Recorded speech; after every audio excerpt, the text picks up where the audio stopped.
Frost crept across the window pane like shattered glass, framing a world that wanted Margaret Sullivan dead. At 75, her hands were mapped with the raised blue topography of swollen veins and arthritic joints, yet they remained steady as she struck a wooden match against the iron belly of the wood stove. The fire flared, casting long, dancing shadows across the single-room cabin. Outside, the Siberian taiga stretched out for 600 miles in every direction, a silent, frozen ocean of black pines and deep, treacherous snow. Margaret had not always been a prisoner of this beautiful, brutal wilderness. 2 decades ago, she and her husband, Arthur, had left the crowded, noisy streets of Seattle to build this sanctuary near the banks of the frozen Yenisei River. Arthur was a geophysicist, a man who preferred the company of ancient rock formations to people. Margaret, a former botanical illustrator, had found a strange, profound peace in the absolute isolation. But Arthur had passed away from a sudden, massive coronary 5 years ago, buried now beneath a cairn of heavy river stones just past the tree line. Her son, Thomas, had begged her over the crackling satellite phone to come home to the United States. Margaret had refused. This cabin was her entire world. Every hewn log held Arthur's memory. She would not leave him to the ice alone. But surviving alone in Siberia at her age required a militaristic routine. Every morning, Margaret checked her rations of dried moose meat, canned beans, and flour. She hauled water from a hole chopped through 3 feet of river ice. She chopped firewood, ignoring the sharp, screaming pain in her shoulders. The silence was absolute, a heavy blanket that could drive a lesser mind to madness. Then, on the 12th of November, the absolute silence was broken. It started with the tracks. Margaret had wrapped herself in her heavy wool parka and stepped out onto the porch to retrieve a frozen haunch of venison from the cache box. The snow had fallen perfectly smooth the night before. A pristine white canvas, cutting straight across the clearing, passing within 10 feet of her front door, were paw prints. Margaret crouched, her breath pluming in the negative 40-degree air. She had seen wolf tracks before, neat, purposeful, traveling in straight lines. She had seen the terrifying, massive indentations of the Siberian brown bear. These tracks were neither. They were impossibly large, easily 6 inches across, but the gait was strange, dragging slightly on the left side. It wasn't a pack. It was solitary. And it was heavy enough to punch straight through the thick, icy crust of the snow. A cold prickle of adrenaline washed down her spine. The predator had stopped at the edge of the porch, lingered, and then turned back into the dense, black pines. It was watching her. For 3 weeks, the tracks appeared every few days. The creature never showed itself in the daylight, but Margaret began to feel its presence. It was a heavy, suffocating feeling of being observed. At night, the wind howled through the taiga, masking any sound of approach, but twice she found deep, gouged scratch marks on the reinforced oak of her front door. They were high up. Too high for a wolf. Fear began to erode her iron discipline. Margaret stopped going to the river for water, melting snow on the stove instead. She kept Arthur's old Winchester, .30-30 rifle loaded and propped beside her rocking chair. Her sleep became fractured, broken by the slightest creak of the cabin's timber. The true test arrived with the December whiteout. A cyclonic blizzard swept down from the Arctic Circle, plunging the taiga into a chaotic, blinding darkness that lasted for 4 days. The temperature plummeted to 50 below zero. The wind sounded like a chorus of screaming women, shaking the cabin to its very foundations. On the 3rd night of the storm, Margaret sat by the stove, wrapped in 3 wool blankets, reading a dog-eared copy of a Charles Dickens novel by lantern light. Thud. It wasn't the wind. It was a heavy, deliberate impact against the front door, followed by a low, vibrating whine that rattled the frozen window panes. Margaret froze, the book slipping from her lap. She picked up the Winchester, her thumb resting on the cold steel of the hammer. She approached the door, her heart hammering against her ribs like a trapped bird. Through the small, frosted peephole, she saw only swirling white. Then, a massive shape shifted on the porch. Margaret swallowed hard. She slowly pulled back the heavy iron deadbolt and cracked the door open an inch, keeping her foot wedged firmly against the base. The wind instantly screamed into the cabin, bringing a spray of icy needles. Lying on the floorboards of the porch, half buried in a snowdrift, was a monster. It looked like a wolf, but it was built with the terrifying, muscular bulk of a bear. Its fur was pitch black, matted with ice and frozen blood. One of its ears was torn away, and its muzzle was scarred with old, deep lacerations. The beast raised its massive head, fixing Margaret with eyes the color of old, cracked amber. It didn't growl. It merely let out a slow, rattling exhale. It was freezing to death. Margaret's survival instincts screamed at her to slam the door and throw the bolt. This was an apex predator, a killer born of the most unforgiving landscape on Earth. But looking into those amber eyes, she saw something completely unexpected. She saw a deep, profound exhaustion. She saw a reflection of her own aching, desperate loneliness. "You're a fool, Margaret," she whispered to herself. She set the rifle against the wall. Moving quickly, she grabbed a frozen block of suet and dried meat from the indoor pantry. She opened the door just enough to slide the food onto the porch. The beast's nostrils flared. It dragged itself forward, its massive jaws snapping up the frozen meat in a single bite. Then, it looked back at her. Margaret gently closed the door and locked it. The next morning, the storm broke, leaving a brilliant, blinding blue sky. Margaret opened the door. The animal was gone, but the snow on the porch was melted down to the wood where it had slept against the warmth of the cabin door. It returned 3 nights later. This time, there was no storm. Margaret opened the door, standing on the threshold with the rifle slung over her shoulder. The beast stood at the edge of the tree line, a massive silhouette against the snow. She tossed a piece of salted fish. It caught it in midair. Over the next 2 months, a fragile, unspoken truce formed between the elderly widow and the black beast.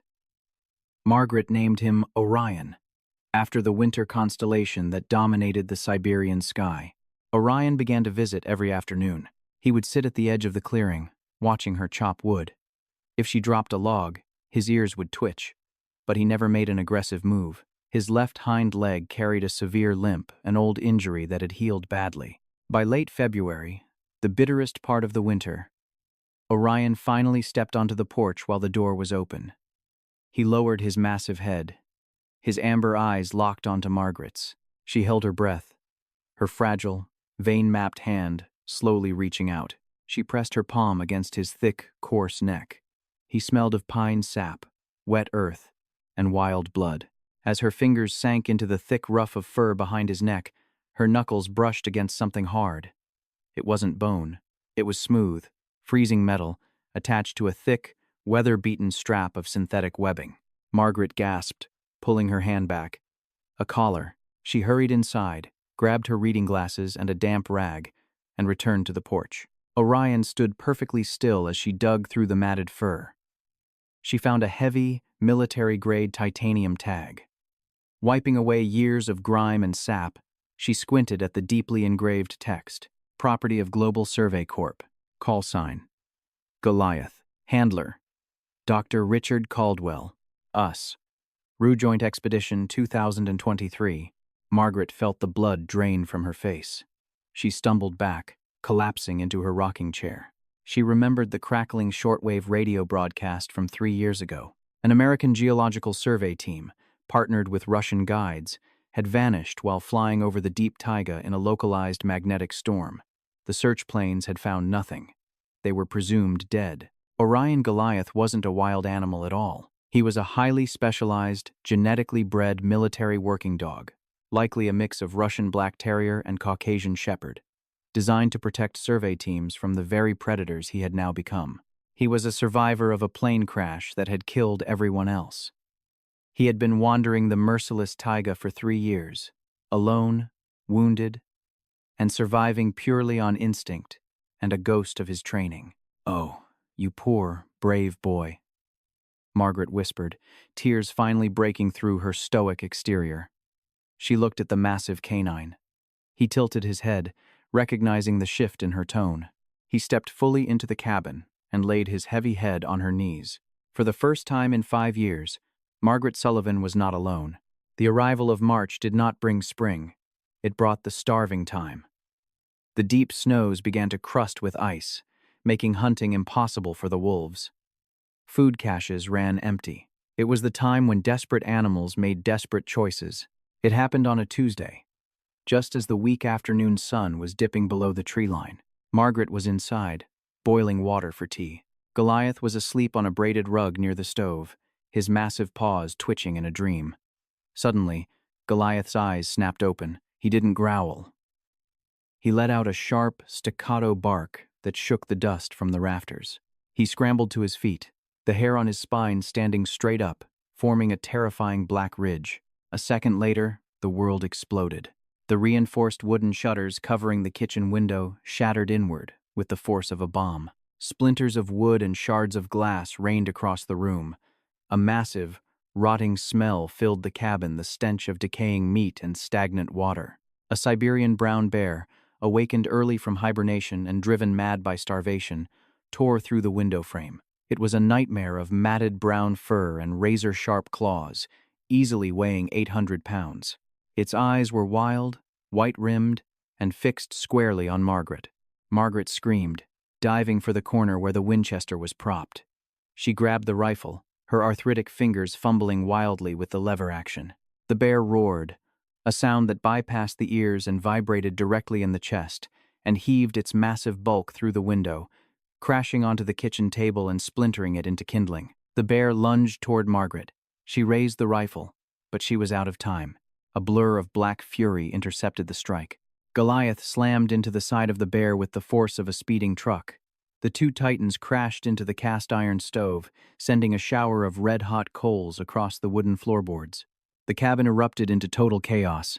The sounds were horrifying, the guttural, roaring fury of the bear, and the terrifying, silent, mechanical violence of the military dog. Goliath had locked his massive jaws onto the bear's throat, using his heavy body weight to drag the larger predator down. But the bear was too big, too desperate. It swiped its massive, clawed paw across Goliath's side, tearing a sickening gash through the dog's thick fur. Goliath whimpered, but did not let go. He clamped down harder, blood spraying across the walls. Margaret didn't freeze. The adrenaline of pure survival stripped away her age, stripped away her arthritis. She worked the lever of the Winchester, brought the stock to her shoulder, and aimed. "Goliath, down," she screamed, praying the old command still lived in his mind. Whether he remembered the training or simply lost his grip, Goliath rolled backward. The bear reared up on its hind legs, towering over the wreckage of the cabin, preparing to bring its full weight down on the injured dog. Margaret pulled the trigger. The roar of the 3-0. 30 inches the enclosed space was deafening. The heavy slug caught the bear dead in the center of its chest. The beast staggered, a look of dull confusion crossing its eyes. Margaret pumped the lever and fired again, hitting it in the shoulder. The bear dropped to all fours, let out a pathetic, bubbling wheeze, and turned. It scrambled back through the shattered window, dragging itself out into the snow, leaving a thick, dark trail of blood behind. Silence rushed back into the cabin, broken only by the crackling of the spilled coals and heavy, ragged breathing. Margaret quickly stamped out the smoldering coals on the floorboards before dropping to her knees beside Goliath. The massive dog was lying on his side, his breathing shallow. The bear's claws had laid open his flank, exposing muscle and ribs. "No, no, no," Margaret chanted, her hands shaking as she pressed a clean dish towel against the wound to stem the bleeding. "You don't get to die. Not after everything. Do you hear me, Goliath? You stay with me." She ran to her medical kit. She had sutures, iodine, and antibiotics meant for herself. For the next 3 hours, working by the harsh light of a kerosene lantern, Margaret became a surgeon. She cleaned the wound, pouring iodine over the torn flesh. Goliath whined in agony but never once snapped at her, his amber eyes fixed entirely on her face, trusting her absolutely. With her swollen, aching fingers, she stitched the heavy muscle and skin back together, tying off each knot with desperate precision. When she finally finished, she covered him in Arthur's heaviest wool blankets and sat beside him on the floor, her back against the wall, the loaded rifle resting across her lap. Outside, the wind began to howl again, burying the blood trail in the snow. The bear would not survive the night. The wolves would see to that. Dawn broke pale and cold. Margaret opened her eyes. She was stiff, her joints screaming in protest as she moved. She looked down. Goliath was awake. He lifted his massive, heavy head and gently rested his wet nose against her hand. A low, rhythmic thumping sounded against the floorboards. He was wagging his tail. Margaret smiled, tears spilling hot down her weathered cheeks. She leaned down and pressed her forehead against his thick, black fur. The Siberian taiga was still a brutal, unforgiving prison of ice and isolation. It was a world that wanted them both dead. But as the morning light spilled through the shattered window, illuminating the frail woman and the scarred, mechanical beast from a lost expedition, they knew the truth. They were no longer prey, and they were no longer alone.